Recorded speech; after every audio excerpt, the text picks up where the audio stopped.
Hello student, this is Aarti. Welcome to our YouTube channel.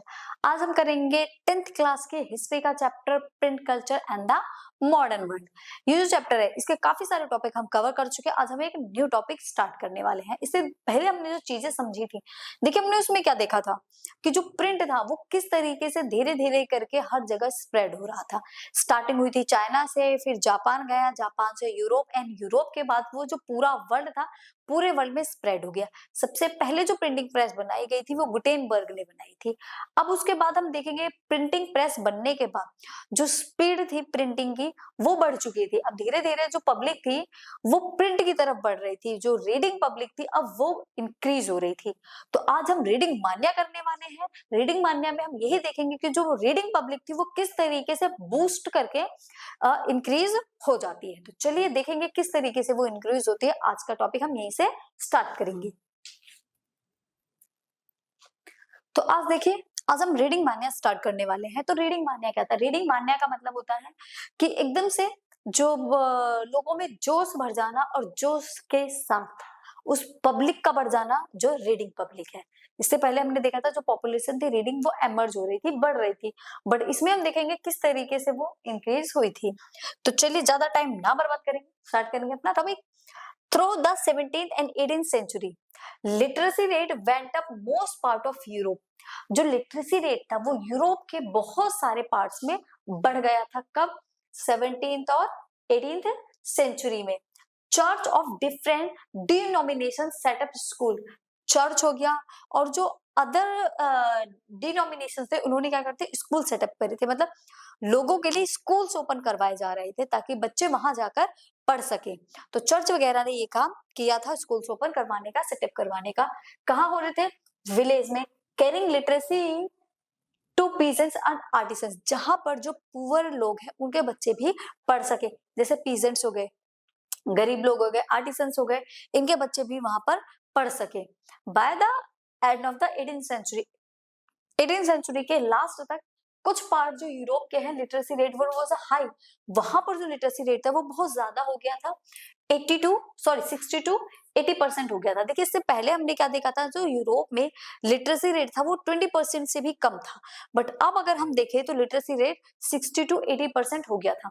This led to development of virtual reading माने, और ये सब किस वजह से हो पाया था?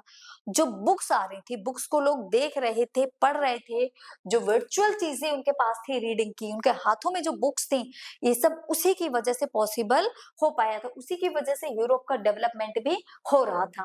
Now people start demanding books, अब लोगों ने और ज्यादा बुक्स की डिमांड स्टार्ट कर दी थी। जो नहीं भी पढ़ते थे उन लोगों ने भी बुक्स की डिमांड शुरू कर दी थी। देखिए हमने उसमें भी देखा था, लोग पिक्चर बनवाते थे साइड्स में और नई नई बुक्स लेना पसंद करते थे। तो यहाँ और लोगों की डिमांड और ज्यादा बढ़ गई थी। डिफरेंट कंटेंट चाहिए था उन्हें, डिफरेंट डिफरेंट चीजें चाहिए थी उन्हें। Printers produce book in every increasing number, हर बार जब बुक छपती थी ना तो उनका जो नंबर होता था वो इंक्रीज में मिलता था, डिक्रीज नहीं होता था। इस बार अगर 100 प्रिंट हुई है तो नेक्स्ट टाइम 200 प्रिंट होंगी। टू टारगेट न्यू ऑडिशन, अब इनका टारगेट क्या था? बुक्स तो बढ़ रही थी, अब इनका टारगेट क्या था? नई ऑडिशन को अट्रैक्ट करना अपनी तरफ में। जो न्यू ऑडिशन है वो भी बुक्स को पढ़े।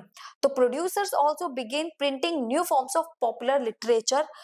तो जो प्रिंटर थे, जो प्रिंट करते थे इन चीजों को, वो हमेशा यही चाहते थे नए नए पॉपुलर लिटरेचर को लेकर आते थे ताकि लोगों का इंटरेस्ट बने और लोग उस बुक्स को इंटरेस्ट के साथ में स्टडी करें। Book seller employed peddlers who roamed around village carrying little books for sale. अब देखो कुछ लोग ऐसे थे जो नहीं पढ़ पाते, जैसे घरों में रहते हैं या बुक्स महंगी थी तो वो नहीं ले पा रहे थे। अब प्रिंटर्स को उनके बारे में भी तो सोचना है, जो एक्सपेंसिव है उसको तो सब लोग खरीद लेंगे, बट जो पुअर पीपल है वो उसको नहीं बाय कर पाते थे। जो घर में जैसे फीमेल है बाहर नहीं निकल के जाती हैं, वो कैसे बुक्स बाय करेंगी? तो उनके लिए भी एक दूसरी चीज ढूंढ के रखी थी बुक सेलर ने। उन्होंने क्या करा था, उन्होंने कुछ पैडलर्स ढूंढे, पैडलर्स को जॉब दी। पैडलर्स होते थे जो साइकिल पे लेकर घूमते थे और लोगों को बुक बेचते थे। गली गली मोहल्ले मोहल्ले जाते थे वो और साइकिल पे लेकर बुक्स लेकर और लोगों को बांटते थे। बांटते मतलब लोग उनसे खरीदते थे, ठीक है, रोम करते थे, घूमते थे गांव में और छोटी छोटी बुक्स प्रिंट की गई थी। देयर वर एल्मनक और रिचुअल कैलेंडर्स। एल्मनक होता है उनका कैलेंडर, उनके कैलेंडर को एल्मेनक बोला जाता है, जिसमें उनके रिचुअल्स की सारी चीजें होती हैं। जैसे हमारा कैलेंडर होता है ना, दिवाली, राखी, सब कुछ हमें कैलेंडर में देखने को मिलता है, वैसे ही उनके कैलेंडर को एल्मेनक बोलते हैं, उसमें उनके सारे रिचुअल्स होते हैं। तो इस चीजों के लिए भी लोग बुक्स खरीद रहे थे। देखिए, अब कुछ खरीदे ना खरीदे, कैलेंडर तो हर इंसान खरीदेगा जो पढ़ा लिखा नहीं भी है। कैलेंडर तो वो लोग भी अपने यहाँ पर रखते हैं, तो लोग एटलीस्ट कैलेंडर को तो अपने यहाँ रखते ही थे, चाहे वो लिटरेट हो या फिर ना हो।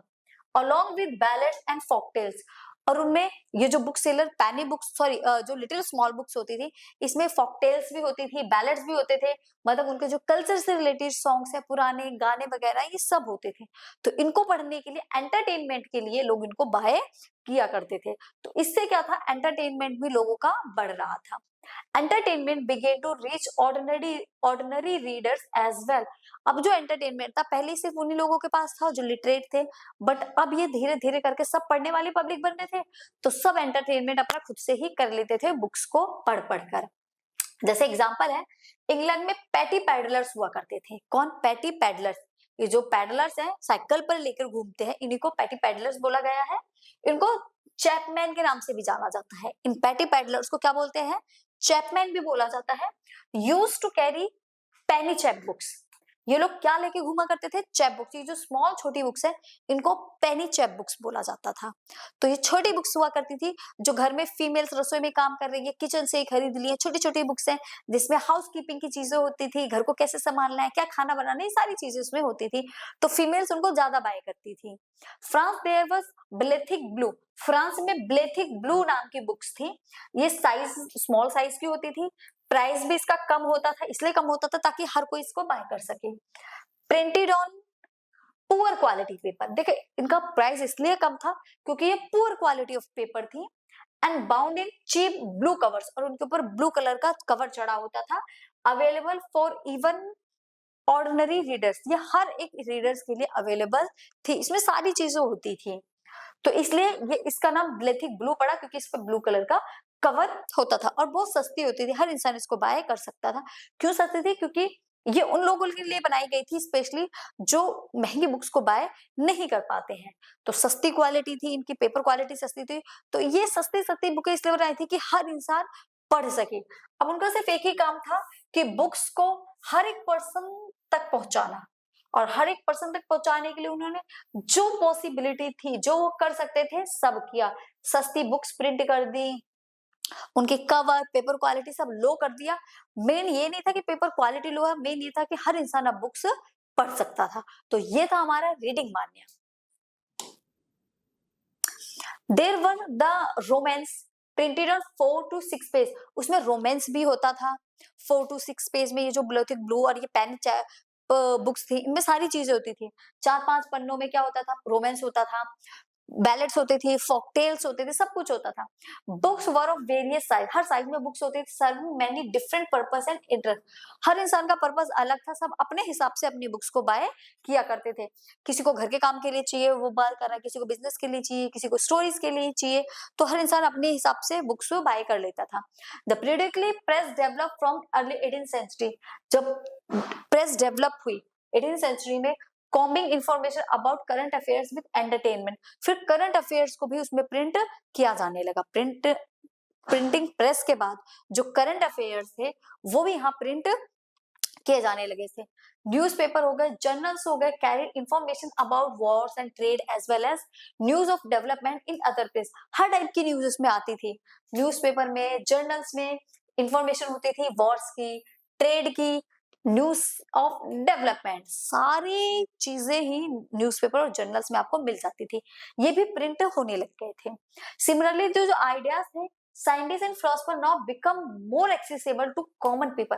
अब जो साइंटिस्ट थे, फिलोसफर थे, वो भी अपने आइडियाज को बुक्स में लिख कर उसको स्प्रेड करने लगे थे। बुक्स में, मैगजीन में, न्यूज़पेपर में लिख देते, और वो जहां भी जाता लोग उसको पढ़ते, तो वो उनके माइंड में चीजें छप जाती थी। हाँ, इन यार बात तो सही कह रहे हैं, तो लोग इनके आइडियाज को फॉलो करने लगे थे। ये अगर आप रिलेट करोगे, फ्रेंच रेवोल्यूशन वाले चैप्टर थे, जो जीन जैक रूसो थे, जॉन लॉक थे, उन्होंने अपने आइडियाज दिए थे। ये फिलोसफर थे, उन्होंने फ्रेंच रेवोल्यूशन में अपने आइडियाज दिए, जिस आइडियाज को पढ़ने के बाद लोगों ने रिवोल्ट करना शुरू करा था। तो इस तरीके से फिलोसफर के आइडियाज लेके लोग रिवोल्ट भी कर देते थे। ठीक है, तो कॉमन पीपल अब इनके आइडियाज को समझ सकता था। For example when scientist like Isaac Newton began to publish their discovery, जो आइजैक न्यूटन थे, आइजैक न्यूटन अगर अपनी डिस्कवरी को नहीं लिखते तो क्या वो इन्फ्लुएंस होती, कोई उसको समझ पाता, पढ़ पाता, नहीं ना। तो उन्होंने अपनी जो साइंटिफिकली इन्फ्लुएंस था उसको, माइंड को रीडर्स तक पहुंचाया, लोगों ने देखा, समझा उसको। The writing of thinkers such as Thomas Paine थे, Voltaire and Jean Jacques Rousseau थे, develop new ideas in readers. ये लोगों के सोचने समझने की जो पावर थी ना उसको ही चेंज कर देते थे। जो माइंड था, ठीक है, लोगों के माइंड्स में नए आइडियाज डालते थे। ये फिलोसफर थे, ये साइंटिस्ट थे, तो लोगों के सोचने समझने की जो चीजें थी उनको हटाकर ये नए थॉट्स डालते थे। उनका सोचने समझने का जो वे था उसको चेंज कर देते थे। तो इन लोगों ने भी बहुत इंपॉर्टेंट रोल प्ले किया था। We can conclude that age of enlightenment came into being due to these changes in print culture। तो हम यहाँ पर ये मान सकते हैं या ये कह सकते हैं कि प्रिंट कल्चर के आने के बाद लोगों में एनलाइटमेंट आया। एनलाइटमेंट मतलब लोगों में समझ आई, अच्छे बुरे को वो समझने लग गए थे। तो यहाँ पर एनलाइटमेंट स्टार्ट हुआ जब प्रिंट कल्चर आया, जब लोगों ने पढ़ना शुरू करा, समझना शुरू करा, एक दूसरे के आइडियाज को समझना शुरू करा, अंडरस्टैंड करने लगे चीजों को, तब वो एनलाइटमेंट की तरफ बढ़ने लग गए थे। अब वो मानने लग गए थे सारी प्रॉब्लम का जो सॉल्यूशन है वो है ये बुक्स। अगर हम बुक्स को पढ़ने लगे, अच्छे से समझने लगे चीजों को, तो हमें हर प्रॉब्लम का सॉल्यूशन मिल जाएगा। वो एनलाइटमेंट की तरफ वो अब बढ़ रहे थे, मतलब खोज किसकी, ज्ञान की खोज में। ठीक है,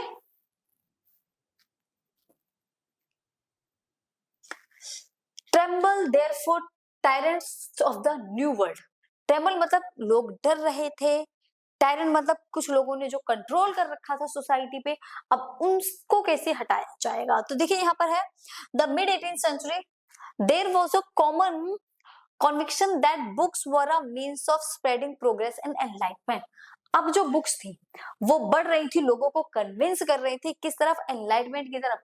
लोग समझने लग गए थे चीजों को। अब कुछ लोगों को तो डर होगा ना, लाइक मोनार्क पीपल, उनको तो डर होगा।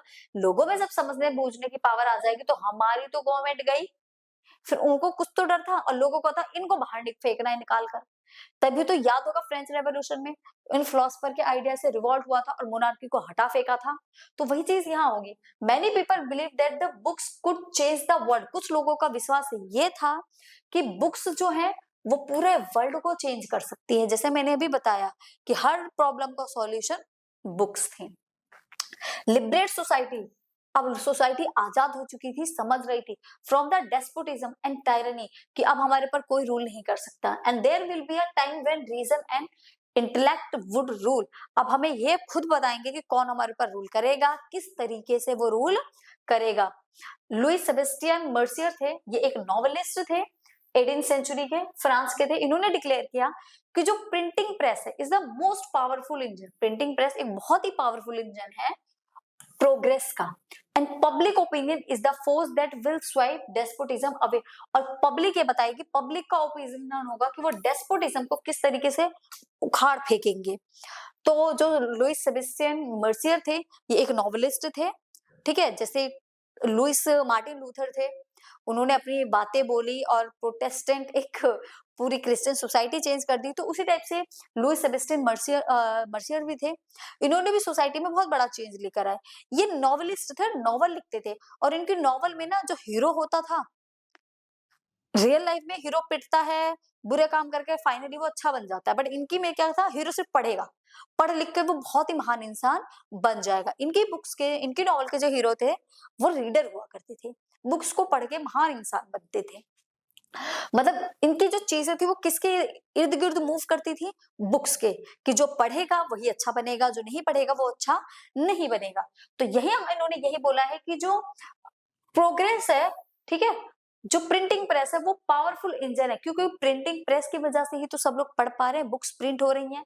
तो इसलिए इन्होंने प्रिंटिंग प्रेस को पावरफुल इंजन बताया है, जो प्रोग्रेस का साइन है, तभी तो आगे बढ़ी है चीजें।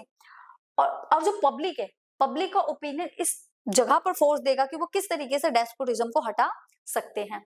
इन मेनी ऑफ मर्सियर नॉवेल्स, उनकी बहुत सारी नॉवेल्स में the heroes are transform by acts of reading. जो हीरो था वो ट्रांसफॉर्म होता था, किस वजह से ट्रांसफॉर्म हो जाता था? रीडिंग की वजह से, मतलब पढ़ पढ़कर वो अच्छा इंसान बन जाता था। द डाइवो books are lost in the world books create. अगर कुछ भी चीज आपकी खो जाती है, इवन कुछ भी प्रॉब्लम हो जाती है, तो सबका सॉल्यूशन एक ही है, books. And become एनलाइटेड in the process, convinced of the powers of print in bringing enlightenment and destroying the basis of despotism। अगर आपके पास enlightenment की पावर आ गई, और वो कैसे मिलेगी आपको? स्टडी करने के बाद। स्टडी करने के बाद अगर enlightenment आ गया तो आप despotism को तो ऐसे ही हटा सकते हो, क्योंकि समझ सकते हो ना आप चीजों को। Mercier proclaim trembles therefore tyrants of the world। अब उनका मानना ये था कोई भी हमें इस तरीके से डरा धमका नहीं सकता और कोई हमारे ऊपर रूल नहीं कर सकता है। Tremble before the virtual writer, और जब तक हम वर्चुअल राइटर नहीं बन जा सकते, कोई हमें धमकी नहीं दे सकता है, कोई हमें डरा नहीं सकता है। तो ये मानना था लुइस सेबेस्टियन मर्सियर का। ठीक है, नेक्स्ट पॉइंट देखते हैं, print culture and the French revolution. अब प्रिंट कल्चर और फ्रेंच रेवोल्यूशन को हम एक साथ लेकर आएंगे। जो आप कब कौन सी क्लास में पढ़ के आए हो फ्रेंच रेवोल्यूशन? अरे जल्दी बता दो, आप ही बताओगे कौन सी क्लास में पढ़ के आए थे, कमेंट करना मुझे। Many historians have argued that print culture created the condition within which the French Revolution occurred. Three types of arguments were, जो बहुत सारे जो हिस्टोरियंस थे उन्होंने आर्ग्यू किया प्रिंट कल्चर को लेकर, उसकी जो कंडीशन थी, ये तीन टाइप की कुछ कंडीशन थी जिसके बेस पर फ्रेंच रेवोल्यूशन हुआ था। फर्स्ट है प्रिंट, जो पॉपुलराइज्ड, एक को बहुत ही पॉपुलराइज्ड आइडिया था एनलाइटमेंट थिंकर्स का। Writing of great thinkers like Voltaire and Rousseau provide a critical commentary on tradition, superstition and despotism. कि राइटिंग जो है, राइटिंग को देखकर जो रूसो थे, जॉन लॉक थे, वॉल्टियर्स थे, इन्होंने अपने आइडियाज लिखे और उनके जो आइडियाज थे वो हर जगह स्प्रेड हुए। लोग देखो, क्लब हो गया, जहाँ स्टॉल हो गए, टी स्टॉल हो गई, वहां पर जब लोग बैठते थे, चाय वाय पीते थे, आपस में बातें करते थे, एक न्यूज़पेपर एक दूसरे को पढ़कर सुनाते थे। तो जो इन फिलोसफर्स के जो आइडियाज थे ये हर जगह फैले। तो उनकी कंडीशन ये थी कि हम डेस्पोटिज्म को, उनके आइडियाज पढ़ने का ये लगा कि हम इसको इस तरीके से हटा सकते हैं। तो जब प्रिंट पॉपुलराइज हुआ तभी ये आइडियाज भी स्प्रेड हुए। They argue for rule of reason rather than customs and demand that everything be just through the application of reason and rationally. तो उनके जो आर्ग्यू थे, उनको जो रीजंस थे, जो रोल कर रहा था उनके ऊपर, उसके लेकर जो उनके मन में आर्ग्यू थे, वो सारी चीजें क्लियर हो गई। एवरीथिंग बी जज, फिर वो हर चीज को जज करने लग गए थे और उसका रीजन ही, उनका आंसर भी उनको रैशनली मिलने लगे थे।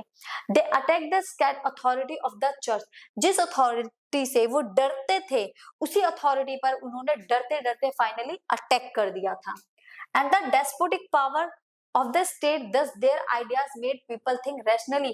जो डेस्पोटिक आइडियाज था, जो डेस्पोटिज्म उनके ऊपर रूल कर रहा था, उसके बारे में उनको सोचने पर मजबूर कर दिया कि हम इसको किस तरीके से हटा सकते हैं। तो ये है जब लोगों में एनलाइटमेंट आ जाती है और जब लोगों में जो प्रिंट कल्चर है वो स्प्रेड हो गया। तो इस तरीके से चीजें होने लगी थी। नेक्स्ट है print created a new culture of dialogue and debate. Print ने एक नया कल्चर डेवलप किया डायलॉग एंड डिबेट का। People reevaluated and discuss all the values. लोग अब हर एक चीज को इवेल्युएट करते थे, हर एक चीज को देखते थे, या ये सही है गलत है, ऐसे नहीं, ऐसे होना चाहिए। ठीक है, नॉर्म्स हो गए, इंस्टीट्यूशन हो गए, they become aware of the power of reason. वो अपनी पावर के लिए भी अवेयर हो चुके थे। And recognize the need to question existing ideas. जो आइडियाज, जो बिलीफ है, अब वो उसके ऊपर क्या करने लगे थे, क्वेश्चन पुट करने लगे थे। और उसका कॉन्सिक्वेंसेस ये निकला कि जो नए आइडिया थे, सोशल रेवोल्यूशन, वो लोगों के सामने आने लगे। अब सीधा डायरेक्ट वो रेवोल्यूशन करने लगे थे अगर कोई उनकी बात नहीं मान रहे थे तो। ठीक है, तो सिंपली अब वो मतलब डिबेट करने लग गए थे। थर्ड है outpouring of literature that moved the royalty and criticize their morality. अब जो था लिटरेचर की वजह से उनका मजाक बनने लगा, किसका, रॉयल्टी का, और उनको क्रिटिसाइज किया जाने लगा, उनकी मोरालिटी को। Many cartoonist began print cartoon and caricature. बहुत सारे जो कार्टूनिस्ट थे वो रॉयल्टी के कार्टून और कैरिकेचर बनाने लगे। जो कार्टून वार्टून होते हैं ना, और कैरिकेचर उन्हीं को बोलते हैं। तो कार्टून बनाने लगे, उनका जो कार्टूनिस्ट थे कैरिकेचर्स बनाने लगे। Through which they suggested that monarch remain absorb only in sensual pleasure where common people suffered immense hardship. This led to hostile sentiments against the monarchy. अब मोनार्की के जो सेंटिमेंट्स थे वो लोगों के अगेंस्ट हो गए थे। अब लोग मोनार्की के बारे में नहीं सोचते थे, अब वो अपने बारे में सोचते थे और उनका वो मजाक बनाने लगे थे। उनकी हर जगह पिक्चर बना देते थे उल्टी सीधी, तो क्या मजाक ही तो बन रहा है। तो ये हुआ था, सिंपल सी बात है, प्रिंट कल्चर आने के बाद। Since books which favor monarchy and church were also available in the market, monarchy और चर्च से रिलेटेड भी बुक्स मार्केट्स में अवेलेबल थी। People did not gate influence by what they read और सॉ। पीपल जो थे वो इस चीज को इन्फ्लुएंस नहीं करते थे कि वो क्या पढ़ रहे हैं और क्या देख रहे हैं, वो अपना इंटरप्रिटेशन देखते थे। जो मोनार्की थे उनकी भी बुक्स अवेलेबल थी, चर्च की भी बुक अवेलेबल थी। अब लोग उनकी बुक्स को लेते, पढ़ते, देखते, बट उसके बाद वो अपना इंटरप्रिटेशन देते, मतलब अपने व्यूज बताते उस चीज को लेकर। पहले की तरह नहीं, जो उन्होंने कहा वही पत्थर की लकीर है, वही सही है। अब ऐसा नहीं था, अब वो उनको पढ़ते, समझते, देखते, बट अपना इंटरप्रिटेशन देते, अपने व्यूज देते कि क्या सही क्या गलत है। Print did not directly shape people's mind. अब जो प्रिंट था वो लोगों के माइंड को डायरेक्टली शेप नहीं दे रहा था, but it open up their possibility. अब उनकी पॉसिबिलिटी को ओपन कर रहा था, उनकी जो थिंकिंग पावर थी उसको ओपन कर दिया था। अब लोग खुद सोच समझ सकते थे और अपने आइडियाज दे सकते थे, अपने पॉइंट ऑफ व्यू से वो उन चीजों को सॉल्व कर सकते थे जो पहले वो नहीं कर रहे थे। तो ये प्रॉफिट हुआ था किसके बाद? रीडिंग पब्लिक एमर्ज होने के बाद। लोग इस तरीके से पढ़ने के बाद चीजें बिल्कुल चेंज हो गई थी। नेक्स्ट देखिए, how would we look at these arguments. अब इन आर्ग्यूमेंट्स को देखो। Since books which favor monarchy and church were available in the market, people did not get influenced by what they read or saw. ये वही सारी चीजें हैं जो भी हमने पढ़ी थी, सेम ही है। ठीक है, अब देखिए द 19th सेंचुरी। अब जितनी अभी तक हमने चीजें करी उसको थोड़ा सा कवर अप कर लेते हैं। अभी हमने रीडिंग मान्या के बारे में देखा, उसमें हमने क्या चीजें देखी कि किस तरीके से रीडिंग पब्लिक बढ़ी क्या, एकदम बूस्ट करके बढ़ गई। ठीक है, लोग अब उनको एनलाइटमेंट की तरफ वो खुद किस तरीके से चले गए, सोचने समझने की पावर उनको आगे, मोनार्की को एक तरफ उन्होंने हटा के रख दिया, अब वो खुद अपने व्यूज बता रहे थे। अब हम देखेंगे कि 19th सेंचुरी में चीजें कैसी चल रही थी। 19th century, mass literacy led to the addition of new readers. मतलब मास लिटरेसी रेट मतलब बहुत ज्यादा बढ़ चुका था, नए रीडर्स आ गए थे। अब जो रीडर्स थे ना, चिल्ड्रन, वुमेन और वर्कर्स थे। अभी तक मेंस के बारे में हमने पढ़ा कि जो मेंस थे वो पढ़ रहे थे, अब बच्चों पे फोकस किया गया। क्योंकि देखो जितनी बुक्स बच्चों के लिए प्रिंट होती होंगी ना, उतनी तो किसी के लिए नहीं होती होंगी। आज के टाइम में भी देखो हर बुक बच्चों के लिए ही प्रिंट हो रही है, क्या किसी बड़े के लिए कोई बुक प्रिंट होती है? नहीं, बच्चों के लिए। तो चिल्ड्रन वो पार्ट था सोसाइटी का जिसके लिए सबसे ज्यादा बुक्स को प्रिंट किया जाता था। फिर आते थे womens and workers. Children, women and workers. Children, सबसे पहले हम पढ़ेंगे चिल्ड्रन के बारे में। Children emerge as a new significant readers, क्योंकि जो नए रीडर्स बन रहे थे हमारे, वो तो बच्चे ही होंगे ना, बच्चे ही पढ़ रहे थे। From the late 19th century several changes from the way for new readers to pair. और इनके लिए बहुत सारे चेंजेस करने पड़े। क्यों चेंजेस करने पड़े? अब एक बुक तो है नहीं जो एक बच्चा पढ़ेगा, बच्चे बहुत सारे होते हैं तो बुक्स भी बहुत सारी चाहिए, तो चेंजेस तो करना ही पड़ेगा। क्योंकि रीडिंग पब्लिक बढ़ रही थी, साथ ही साथ पैसे भी, इनकम भी उनकी इंक्रीज हो रही थी। जब पब्लिक पढ़ेगी ज्यादा तो इनकम भी इंक्रीज होगी। As a primary education become compulsory, क्योंकि प्राइमरी एजुकेशन कंपलसरी कर दी गई थी। अब एजुकेशन कंपलसरी है तो पढ़ने के लिए बुक तो चाहिए ही चाहिए। Children become a important category of readers, और चिल्ड्रन जो थे वो सबसे इंपोर्टेंट कैटेगरी में आते थे रीडर्स की, क्योंकि सबसे ज्यादा जो बुक्स प्रिंट की जाती थी वो चिल्ड्रंस के लिए की जाती थी। Production of schools text book become critical for the publishing industries. जो प्रोडक्शन हो रहा था टेक्स्ट बुक का वो थोड़ा सा क्रिटिकल था इंडस्ट्रीज में उनको प्रिंट कराना। Moreover in 1857 the children's press was also set up in France. इसीलिए उनके लिए एक अलग से प्रेस बनाई गई जिसको, जो फ्रांस में सेटअप हुई थी। कब हुई थी? 1857 में। ये जो प्रेस थी ये स्पेशली बच्चों के लिए ही स्टैब्लिश की गई थी। This press established new works as well as old fairy tales। In books में क्या होता था, ये नए वर्कर्स इसमें नए वर्कर्स लगे हुए थे। इसमें बच्चों की जैसी चीजें होती थी, ओल्ड फेरी टेल्स होती थी, फोक टेल्स होते थे।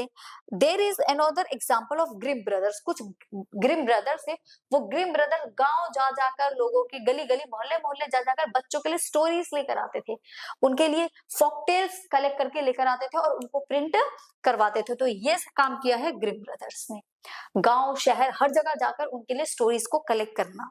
जर्मनी के थे, who spend years compiling traditional folk tales gather from peasants. किसानों से लेकर आते थे, ठीक है, मतलब जो भी एज्ड होते थे, जो स्टोरीज वो बता सकते थे, कलेक्ट करके लाते थे। Although they modify the old tale by not including unsuitable and vulgar things.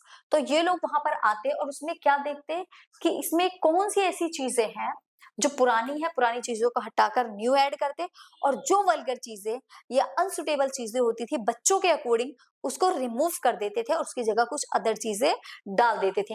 मतलब वल्गैरिटी नहीं थी, क्योंकि ये जो बुक्स प्रिंट हो रही थी ये किसकी थी, बच्चों की, तो बच्चों के हिसाब से इसमें चीजें ऐड की जा रही थी। अब देखिए, ये तो हमने चिल्ड्रन पढ़ा, अब हम पढ़ेंगे womens. Readership developed among womens also. अब वुमेन्स भी रीडर बन रही थी, सिर्फ चिल्ड्रन मेंस ही नहीं, अब वुमेन्स भी रीडर्स में ऐड हो गई थी। They too become important reader and writers. अभी सिर्फ राइटर्स या रीडर्स ही नहीं, राइटर रीडर दोनों हो गई थी।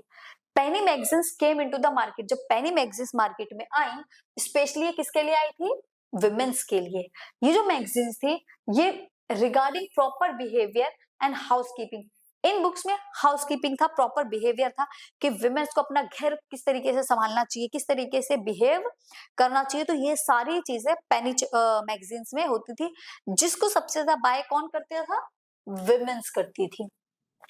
In the 19th century, people began to write novels as well as 19th century में जो women's थी, उन्होंने लिखना भी शुरू कर दिया था, और बहुत सारी हमारी ग्रेटेस्ट विमेन राइटर्स रही थी जिन्होंने चीजें लिखी थी। As the readership of womens, वो अपने बारे में, अपना बायोडेटा, अपनी लाइफ के बारे में लिखती थी, किस तरीके से कि उनकी एक लाइफ किचन किचन में निकल जाती है, या जो भी उन्होंने अपनी पूरी लाइफ में फेस किया वो उसमें नोट डाउन कर देती थी। Readership of womens increase, publisher began producing novels for women. तो अब नॉवेल्स भी वुमेन्स के लिए प्रिंट होने लगी थी। Some of the best known novelist were women, और बहुत सारी नॉवेलिस्ट जो थी वो वुमेन्स भी थी, जैसे जेनी ऑस्टिन थी, द ब्रोनिट सिस्टर थी, जॉर्ज एलियट थी, सारी की सारी फीमेल राइटर्स थी। देयर राइटिंग्स बिकम इम्पोर्टेंट, और इनकी जो राइटिंग थी वो भी बहुत इंपॉर्टेंट थी, defining a new type of women, क्योंकि ये वुमेन्स के बारे में लिखती थी कि नई वुमेन्स होगी, किस तरीके से होगी, उनको फ्रीडम वगैरह मिलेगी, a person with will, strength of personality, उनकी पर्सनालिटी, उनकी स्ट्रेंथ कैसे बढ़ेगी, determination and the power of think, उनकी पावर के बारे में ये बात करती थी। विमेन्स थी तो विमेन्स के बारे में बात करती थी, अपनी लाइफ के बारे में भी बताती थी। बहुत सारी नॉवेलिस्ट या राइटर्स ऐसी रही हैं जिन्होंने अपनी लाइफ के बारे में बताया है कि उनकी लाइफ कैसी रही थी, कितनी क्रिटिकल टिपिकल उनकी लाइफ रही थी। फिर है वर्कर्स। अब इंग्लैंड के जो वर्कर, देखो विमेन्स भी आ गए, चिल्ड्रन भी आ गए, और मेन तो स्टार्टिंग से ही थे। अब वर्कर्स की बात है कि जो वर्कर्स है वो क्यों पीछे रह जाए, उनके लिए लाइब्रेरीज ओपन करवा दी कि वो जो नहीं पढ़ सकते थोड़ा टाइम निकालकर वहां बैठ के पढ़ सके, ठीक है। Workers in the 19th century in England, leading libraries become instruments for educating. Educate करने के लिए यहाँ पर इंस्ट्रूमेंट बनाया गया। क्या इंस्ट्रूमेंट था, library. White collar workers, artisans and lower middle class people वहां सब जाकर पढ़ सकते थे। When the self-educated working class got access to reading and a little free time from work, जो सेल्फ एजुकेटेड है वो वहां पर अपना क्या करवा सकते थे, एक्सेस ले सकते थे, और वहां जाकर फ्री टाइम में बुक्स पढ़ सकते थे। They begin writing autobiography, political thoughts etcetera. वो कोई भी चीज लिख भी सकते थे और पढ़ भी सकते थे, जिनके पास फ्री टाइम है वो लोग। तो देखिए, यहाँ हमने 19th सेंचुरी में विमेन्स, चिल्ड्रन और वर्कर्स के बारे में पढ़ा कि वो किस तरीके से रीडर्स और राइटर्स बने। नेक्स्ट है फर्दर इनोवेशन। और फर्दर इनोवेशन देखिए क्या है इसमें, gradually many changes took place in printing press. बहुत सारी जगह बहुत सारे चेंज भी आए थे प्रिंटिंग प्रेस में। जैसे by the late 18th century the press came to be made out of metal. Metal की प्रिंटिंग प्रेस आ गई थी, पहले नहीं थी, बट अब मेटल की प्रिंटिंग प्रेस आ गई। 19th सेंचुरी में सीरीज ऑफ फर्दर इनोवेशन आया प्रिंटिंग प्रेस टेक्नोलॉजी में, मतलब एक के बाद एक सीरीज आती रही, चेंज होता रहे, इस साल दूसरी, नेक्स्ट ईयर किसी ने दूसरी चेंज कर दी, तो हर साल उसमें मतलब एक्सपेंशन होता ही गया। सिलेंड्रिकल प्रेस आई थी, रिचार्ड एमहोई ने बनाई थी। He was farmer of New York, New York में थे रिचार्ड एमहोई। उन्होंने किस टाइप की प्रेस बनाई थी? सिलेंड्रिकल प्रेस बनाई थी। रिचार्ड एमहोई थे न्यूयॉर्क के। This is a capable of printing, इस प्रिंटिंग प्रेस की जो कैपेबिलिटी थी वो 8000 सीड्स पर आवर, एक घंटे में 8000 सीड्स निकालती थी। This press was particularly useful of printing newspaper. ये 8000 सीड्स वाली जो प्रेस थी, इसका यूज न्यूज़पेपर के लिए किया जाता था, क्योंकि सबसे स्पीड में न्यूज़पेपर ही प्रिंट होते हैं। बहुत बड़ी प्रिंटिंग प्रेस होती है न्यूज़पेपर की। तो जो 8000 सीड्स की जो सिलेंड्रिकल प्रेस थी, इसका किस चीज के लिए यूज किया जाने लगा? न्यूज़पेपर के लिए। In the late 19th century, when the offset press developed, it made it possible for printers to print up to 6 color at a time. पहले ब्लैक एंड व्हाइट प्रिंट होते थे, चीजें कलरफुल नहीं आती थी। कैसे आती थी? ब्लैक एंड व्हाइट आती थी। फिर ऑफसेट प्रेस आई। कौन सी प्रेस आई? ऑफसेट प्रेस आई 19th सेंचुरी में। ये एक टाइम में 6 कलर को प्रिंट कर रही थी। पहले जो पिक्चर वाला कलरिंग वाला काम था ना, वो हाथ से किया जाता था। बताया था मैंने अपनी जो लास्ट वीडियोस में बताया कि साइड साइड में वो गैप छोड़ देते हैं, खाली छोड़ देते हैं। आप अपनी मर्जी से कुछ भी ड्राइंग वगैरह बनवा सकते हो, फूल पत्ते जो मन करे बनवा सकते हो। बट यहाँ पर ये पहली प्रिंटिंग प्रेस थी जिसने कलरफुल प्रिंटिंग देनी शुरू करी थी। 20th सेंचुरी में इलेक्ट्रिक प्रेस आ गई। देखिए ये फर्दर इनोवेशन ही तो है। पहले मेटल की प्रेस आई, फिर सिलेंड्रिकल आई जिसने 8000 सीट्स निकाल रही थी, फिर ऑफसेट प्रेस आई, फिर electrical press I, took the place from mechanical press. इसको मैकेनिकल, फिर इसके बाद जगह किसने ले ली? मैकेनिकल प्रेस ने। This innovation accelerated printing operation in several ways. तो इसको एक्सेलरेट किया गया बहुत सारे वे में, जैसे method of feeding paper improve, इन चीजों के लिए पेपर क्वालिटी भी इंप्रूव की गई। The quality of plates become better, और जो प्लेट्स उसमें लगती हैं उसकी भी क्वालिटी बेटर की गई, क्योंकि सेम प्रोसेस में काम नहीं करेगी ना। जो चीजें पहले चल रही थी वही यूज करोगे तो मशीन ही वही रहेगी ना। मशीन चेंज हुई है तो उसमें जो चीजें डल रही थी, जो स्टफ्स थे, वो भी चेंज हो गए। ऑटोमेटिक पेपर रील्स चल गई, जो अपने आप पेपर लेंगे और प्रिंट करके आपको देती रहेगी। फोटो इलेक्ट्रिक कंट्रोल्स आ गया, जो कलर को कंट्रोल कर रहा था। कलर रजिस्टर वर इंट्रोड्यूस, क्योंकि कलर भी तो अब रजिस्टर्ड हो चुका था, कलरिंग प्रिंट आने लगी थी, तो इसको भी कंट्रोल करना था। This improvement change the world of print. In changes की वजह से जो पूरा वर्ल्ड था ना, प्रिंटिंग वर्ल्ड, वो पूरा का पूरा वर्ल्ड चेंज हो गया था। ब्लैक एंड व्हाइट से अब हम कलरफुल चीजें देख सकते थे। जो प्रिंट अभी हमें मिल रहा है, जो वर्ड्स हमें मिल रहे हैं, वो कलर मिल सकते थे। पिक्चर हमें जो उसमें अब मिलेगी वो कलर मिलेंगी। पहले ब्लैक एंड व्हाइट थी बट अब कलर मिलने लगी थी। तो ये इनोवेशन हुआ था, और ये जो इनोवेशन हुआ था ये सीरीज में हुआ, मतलब एक के बाद एक तुरंत दूसरी चीजें चेंज होती हुई चली गई। ठीक है, फिर है हमारा new strategy of printers and publishers. अब नई स्ट्रेटेजी क्या थी? फर्दर इनोवेशन हमने देखा किस तरीके से चेंज आया सब में। अब न्यू स्ट्रेटेजी देखेंगे। New strategy of printers and publisher. Printers and publisher continuously develop new strategy to sell their product. अब देखो जो कौन थे? प्रिंटर्स थे। प्रिंटर्स का क्या काम होता है? उनको किसी भी तरीके से अपनी बुक सेल करनी है, तो वो नए नए आइडियाज ढूंढते थे कि उनकी बुक्स ज्यादा से ज्यादा सेल हो। हर बार वो क्या लेते थे? एक नया आइडिया कि किस तरीके से वो ज्यादा से ज्यादा अपनी बुक्स बेच सके। तो इसलिए वो हर बार एक नई स्ट्रेटेजी अपनाते थे। जैसे कि पीरियडिकली सीरियलाइज्ड इंपोर्टेंट नॉवेल्स। जैसे कोई नॉवल प्रिंट हो गई, फर्स्ट पार्ट दे दिया, सेकंड बाद में आएगा। अब लोग वेट करते, जैसे ही सेकंड पार्ट आया धड़ाधड़ उसकी सारी नॉवल सेल हो जाती है। जैसे अब मूवी आ जाती है, फर्स्ट पार्ट आ गया, अब सेकंड पार्ट उसका 4 महीने बाद आएगा, तो लोग उसका वेट करते हैं कि सेकंड पार्ट कब आएगा कब आएगा।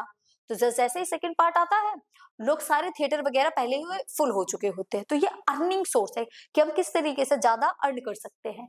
तो यहाँ भी इन्होंने इसी मेथड को यूज करा, which gave birth to a particular way of writing। इसकी वजह से राइटिंग जो थे ना, राइटिंग भी डिफरेंट वे में होने लगी। In the 1920s, England sailors sold popular words in cheap series called the sealing series। England ने क्या करा? इंग्लैंड के जो सेलर थे उन्होंने एक सीलिंग सीरीज निकाली। सीलिंग सीरीज वो थी चीप सीरीज। चीप सीरीज मतलब जो बिल्कुल ही मतलब सस्ती से सस्ती बुक्स हो जो हर इंसान पढ़ सके। इसका मेन पर्पस ये था हर इंसान पढ़ सके। तो इसे चीप सीरीज थी, सस्ती थी, इसलिए इसको क्या बोला गया? Ceiling series. 1920 में इंग्लैंड में सेलर्स ने निकाली थी ये। They also innovative dust cover. और the book jacket is also a 20th century innovation. और उसके बाद उन्होंने डस्ट कवर बनाए उसके ऊपर और एक जैकेट भी डाली, मतलब उस पर कवर चढ़ाया जिसको उन्होंने बुक जैकेट्स भी बोला गया। इसको इन्वेंट किया व्हेन द ग्रेट डिप्रेशन केम इन 1930, जब बहुत ही ज्यादा ग्रेट डिप्रेशन का टाइम आ गया। जो पब्लिशर्स थे brought to out cheap paper edition as the wanted to sustain by, great depression का टाइम आ गया। अब लोगों को क्या था, लोग बुक्स नहीं खरीद रहे थे, अब लोग पहले खाएंगे या बुक्स खरीदेंगे, तो उन्होंने उसका प्राइस क्या कर दिया, डाउन कर दिया। डाउन करके इसको सीलिंग सीरीज बोला गया, क्योंकि प्राइस डाउन हो गया। उनका मेन था यार तुम पढ़ो, हम बुक सस्ती कर देंगे, तुम पढ़ो तो सही, क्योंकि डिप्रेशन का टाइम आ गया था, कंट्री बहुत ही मुश्किलों से चल रही थी, गुजर रही थी, लोगों के हालात बहुत खराब हो चुके थे। तो पहले वो पढ़ने के बारे में सोचेंगे या खाने के बारे में सोचेंगे, सिंपल सी बात है, खाने के बारे में सोचेंगे। तो इसी के चलते उन्होंने चीप सीरीज निकाल दी कि सब पढ़ो, हम बुक्स का जो प्राइस है उसको कम कर देंगे, जिसको क्या बोला गया, सीलिंग सीरीज बोला गया। ठीक है, तो ये वो चीजें थी जिसमें उन्होंने नई स्ट्रेटेजी यूज कर अपनी बुक्स को सेल करने के तरीके ढूंढे कि किस तरीके से वो अपनी बुक्स को सेल कर सकते हैं। बुक्स जैकेट्स बना दिए, जो एक नया इन्वेंशन था। ठीक है, तो ये चीजें थी आज के लिए। फिर इतना ही, बाकी की चीजें हम करेंगे नेक्स्ट क्लास में। तब तक के लिए bye bye, tata, take care. फिर मिलेंगे नेक्स्ट वीडियो के साथ। Bye bye.